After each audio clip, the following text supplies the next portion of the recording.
Hi, the context of this video is Docker understanding for anyone else. Many are very experts but not using Docker due to some reasons. That's to address that this is the case. Docker for anyone with the .NET example. Okay, don't worry about example. Maybe later part you can skip it up. Now the concept is it's nothing difficult, but advantage is more. The concept in the sense like you just develop one place and then run anywhere to avoid all the constraint like tester says or somebody says I don't know this thing is missing, this NuGet package missing, or this plugin is missing, all those. To avoid that, this is the example solution. That's it. Nothing much. Okay, what we do in real time, you maybe any language code or anything, what you do, you do some coding, planning, and then you implement the code and then you make it build and testing. Once you do that, you will do integrate and then you deploy it and then others will be using it up. Whether it's a web application or console or API, whatever it is, the concept is same. That's it. This is DevOps, many other things comes. You can do with this or without this. That's all different story. The phases of this whole concept is this itself. Very simple. This is any language. Okay. Now, what is Docker and why Docker it comes? Just very high level. I don't go through much boring all the lectures you might be seeing, hundreds of time passing, time killing, too much of explanations. Too much is too bad. That's my principle. Okay, here you can see in the left side, what happens is actually when we deploy any software to any computer, in usually in some server in the very olden days, it used to install. You, for example, you are hosting one server, one web application means you need to have separate server for that, and in that server you will be having all the packages, everything you use to install and run. Tomorrow you have another software with slightly some different one. Then for that, if it's having some different version, then you need different OS, all those things. So for that case, the virtual machine came. Virtual machine means you have a single computer. You can see here in the left side host OS. In this host OS, you will be creating virtual machines. That virtual machines means again it contains another OS. It's called guest OS, and you will be running it separately like that. So here the repetition of this OS means outside Windows OS, internally again Windows, for example, or outside Windows internally it can be Linux OS. This kind of things was running from so many days. That is with virtual machine in the left side. So why this waste of time? For that reason, some brilliant guy, somebody I don't know who is XYZ, he started this Docker. So Docker means you're having host OS, the same OS you will be using, but the concept is you can see the left side binaries, everything will be running here also. But only difference is Docker engine plays the role of this host OS and separate OS separation. Instead of that, it just segregates and it gives the sandbox solution. It's the world sandbox is best, I think. Means this app A, the right side, app A and binary and libraries, whatever is there, this particular one, it try to give within one sandbox. So whatever you have, you write bad code, good code, anything, everything runs inside this same like virtual machine. But only thing is you are sharing the OS. That's it. Okay, what is the components of this? For example, to just I don't go with much thing. The conceptually what it is, you will be having a one Docker file, just like you have some notes of I need a .NET version 8, I need Java version of something this or some NuGet package, I need from some Microsoft or somebody or whatever, you will write all those things. And once you copy pull, I mean you will use the command like pull from some standard thing, whatever XYZ. Just don't worry. In Visual Studio or anything, you just right click and install the NuGet package. Same way, while running, I'm using these references you're just mentioning. And then all the comments in the Docker file. That's it. I'll just show it up in the end. And then once you have that, you can see here. Uh, here you can see this Docker file is there. Once you build this Docker file, you created a image. That's it. These terminologies are making confusion for everybody. Even in the beginning days, it was for me also. It means when you have a Docker file, this is a called Docker file without any file extension. That's it. When you have this and you will use the command like Docker build, it creates a image. It's a file system. It gets stored in wherever you are having, whether it's in local computer or anywhere. You are having this Docker image. That's it. Okay, you have created, it's not an executing content. Okay, you have that image, and if you wanted to run it up, then for the execution you will use the command run. So when you say run, I mean don't worry, Visual Studio for example .NET case, without using any of these commands also I can just show it up. But the basic concept is this only. You have a, when you build a file, Docker file, on top of that build command you applied, it becomes Docker image. And then once you have a image, you have one image, you wanted to run it up. So you when you run it, so it becomes a Docker container. Okay. Similarly, you have the Docker image, it's some standard one. You wanted to give it, share it for someone else, or you want to team or deploy or anything. Then you will just push it to Docker registry. That is called hub registry. The terminologies are little confusing, like Docker registry, Docker repository, or Docker hub. Docker registry and Docker repository, both it's a common term. Registry or repository is a common term. This and Docker hub means it is by Docker. That's it. It's a open source, nothing else. Similarly, we have Azure repository, Azure Docker repository, or whatever you call. Okay, don't get confused about this. So this is my Docker desktop. When you have Docker image, for example, as I was telling, you will be having images. These are images, and these are. I mean, you can see here my image. This Docker image is the one is here. Okay, this particular one, when it is running, it when you just click this, it runs in this containers. That's it. It is right now running. That is the reason. That is the concept, nothing else. Okay. Okay, let's jump to the code quickly. So maybe till now this point, it is very common to everybody, and I'm trying to give you the example of .NET. Okay, how we can create is, let's create simple new console project. For example, maybe, yeah, the simple console app I'm creating, uh, Docker console app. Okay, nothing else. If you're very fresh beginner, then this make, otherwise don't worry. Yeah, and this, once you have installed your Docker in your computer, even though you may be having container of, I mean, OS is of Windows, you can still run what do you call, Linux or Windows both. Okay, these are some little later stage. Don't worry, if you just enable, if you have it, you just enable this by default. Windows and Windows take it up. You install Docker and then you just take it up. It will only teach you all those scenarios. Okay, I'm using .NET 8 just for a long term case. I'm creating this.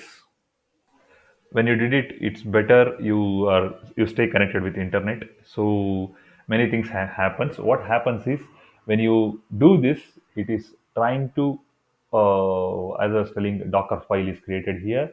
It is trying to go through the file. It means, the concept is, you can see here, I was telling, like, it is will be having some commands. Yes, that is what this command, it is trying to download the particular package. Okay, you try to listen this outputs whenever you are doing development in real time, either it's your code or someone else's code. Try to understand this. This is the one main, it makes the complete understanding. You can be expert with this. Okay, you can see here it is running with multiple steps. You can see step 1, 2, 3, 4. What is this steps? You can see 4 steps, right? You can see one. Okay, sorry. Yeah, run is the last one, and copy 1, 2, 3, and 4. These are the 4 steps. It is happening. What is this steps and all? Don't worry. It is simple. You are copying. I think this command explains better than me. You're from this. Okay, okay, from this particular .NET 8 version from Microsoft. What is this from all those things? It means these are hosted by this Microsoft site. I mean, they are sharing their package for .NET 8. You refer this particular nano server and all this kind of a small, large server, all those things. Don't worry about it. Just a versions. This is a tag. 8.0 is a tag with respect to our .NET version. You're downloading. You just download it. It's downloaded to your machine, and then work directory. You're setting it as, you can see, app is set as your work directory. Then afterwards, removing an sorry, running an container, it's an instance, and then just made it temporarily and then removes it. It does everything internally. Don't worry about it. And then labeled it out as like this, created by Visual Studio, something like that, and then and label 4 again, Visual Studio project, all those things like this. It ran it multiple steps. Okay, this is what happened. So now we ran, right? You can see Docker console app 1. I just created, right? You can see, okay, where is that? Yeah, Docker console app 1, this got created. Okay, okay, one sec. This is the image created. Okay, this particular one, you can just notice here, nano server 1809 of my particular one, whatever is downloaded. Okay, you can see this command. nano server particular one, this one came here. Don't bother much about all those things. If you're trying to understand everything at a time, you will not learn anything. So better go with very simple things. So you have downloaded this to your computer. Everything is done by Video Studio itself, and then you have this particular one. Okay, this is the one is called image. Image means it's not a running one. It is having size of this particular one 434.18. If you just go here, you can just see this total running instance is having like this. If you click on this, it's already running kind of. Okay, no, it is still not yet started. Okay, what happened is now if you just run it, it is just simple. If you wanted to run it like a simple console app, I mean as a console, if you just click on this, it will this will be running on console. But right now I wanted to go through container. I'm just running it up. So I just clicked on this, so it is going with debug mode. Okay, I'll try to show up images. Okay, you can see it was started 3 minutes ago. Now it is trying to start fresh. It gets restarted, this particular one. Okay, it already ran. Okay, why I didn't see? Yeah, actually, my intention is this one for the beginners. We see some issues like when you run this, you will be getting some issues. I wanted to just make it up. Okay, this is just output got printed. You might see like in the console we used to see some output, but here nothing. Yeah, the reason is here. What is this console app? It is. I think you guys are all expert. I'm just trying to make it up. Hello world is there. It got printed here. Earlier when we run it up as like this. Console, it quickly see. I just changed it. It says the file is locked by vnwp.exe, all those things. The issue is I just changed from what do you call container to console mode. So when I changed it, this particular .exe is locked. The reason is this particular, you can see Docker console app 1.dll. It is using by somebody else. So to fix that solution, go here and just stop the container first. Okay, so when you stop the container, it is I think still one sec. Okay,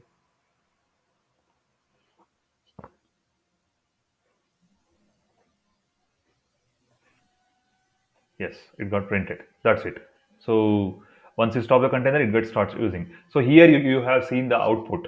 Okay, but when you change it to what you call Docker, you don't see this output.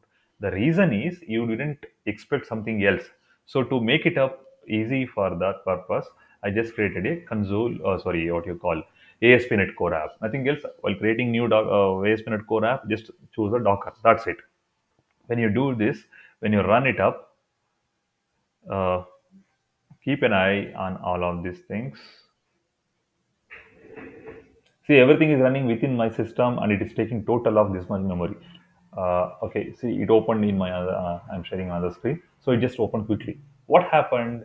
For this, I got this, but not for the console. The reason is, you can see, one sec. This is my console app API. Sorry, images. I have this is the one of my image. And if you go here, containers, this is the one we are having. Okay, console ASP.NET Core API. This is the one having. So this particular one, it won't assign any particular what you call say address 50120 with 8080. You can see it is with HTTP, HTTPS. It is 8081. Okay, so this particular one got opened. If you want to just see, just click on this. It says not secure.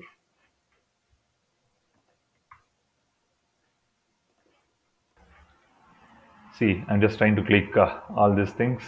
You are seeing this sign can't be reached. Yes, this is what I wanted to make it up because my team is facing the same problem. Okay, what is happening? You might be thinking, especially in the beginning stage, this frustration happens. But the problem is you need to add the Swagger extension. When you're learning, you will go with some simple things, but you're missing this particular itself. This is the same case in another normal console also, but when you're jumping it up, this is the problem you're facing. Okay, don't deviate for shorter things. These are the things like when you're learning, it takes time, but just learn it properly. That is the reason I'm just trying to take very simplest example for everybody to understand. Okay, it is running 35, 95, 94. You can see temperature. I might run fast. Yeah, that's what it has been running. Okay. So when you're running it, you can see you can print each and everything. Okay, let me add a logger.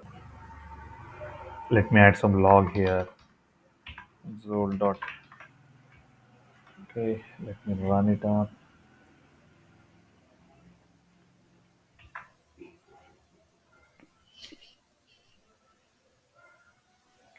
I'm trying to run. It gives the error. Definitely. Yes. The error is, as I was telling, this is the one. The issue is, as I was telling, this is running. So you just stop it because this is what suppose additional things it makes frustration for in the beginners. Okay, this should be stopped. Means that particular one is it is a running instance. You please understand. When it is running the instance, image is running, image is there, but it's not running. No need to worry. Okay, but when you have the what do you call container is running, then it's a problem. So for that case, just go for it. So sometimes if modification happens or those kind of case, if Docker image changes, then you need to go for image stop and also it's better creating of delete and all those things.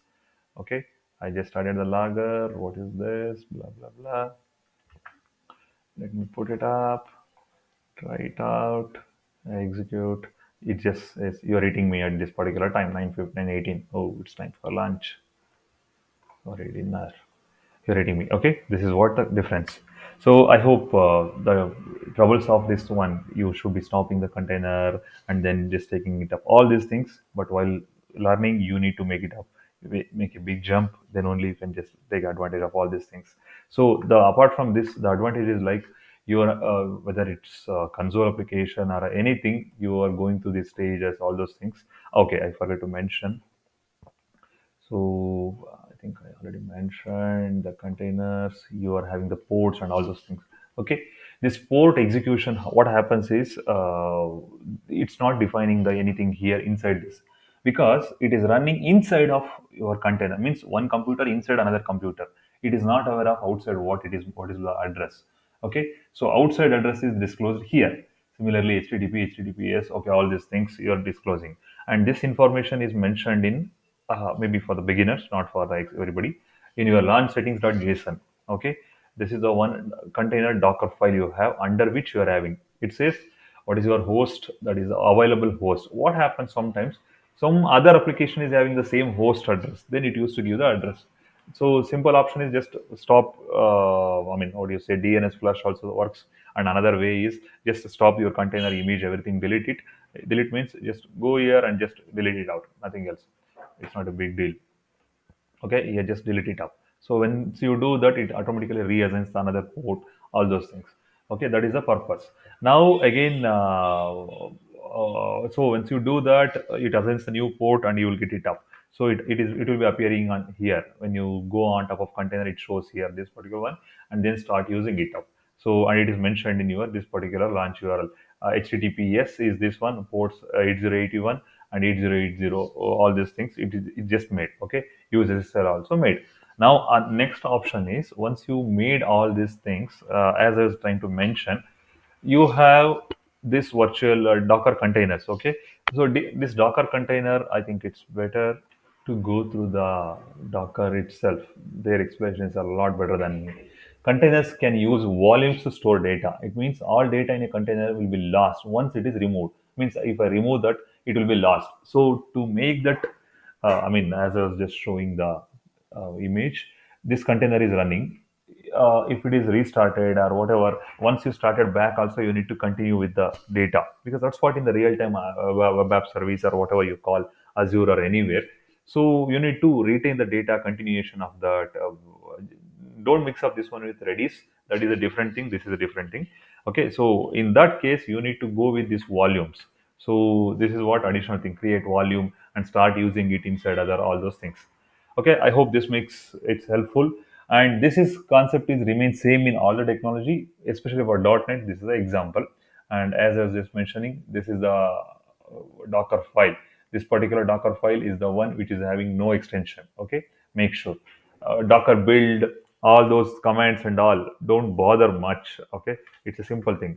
You once you build it, it becomes Docker image. Once you run it, it becomes container. Once you, if you wanted to keep that image to somebody else, you will just send it to a repository or hub or whatever you call your convention. and in your code you can just pull that particular one image in the from somebody else created Microsoft. For example, in this case, here Microsoft is having this particular image, a .NET 8 SDK 8.0. So like this, you can add anything. Pull, Docker pull is another different, all those steps. Okay, in the beginning itself, don't mix up all those things. Okay, this is a published version, all those things. I hope it helps. Thank you.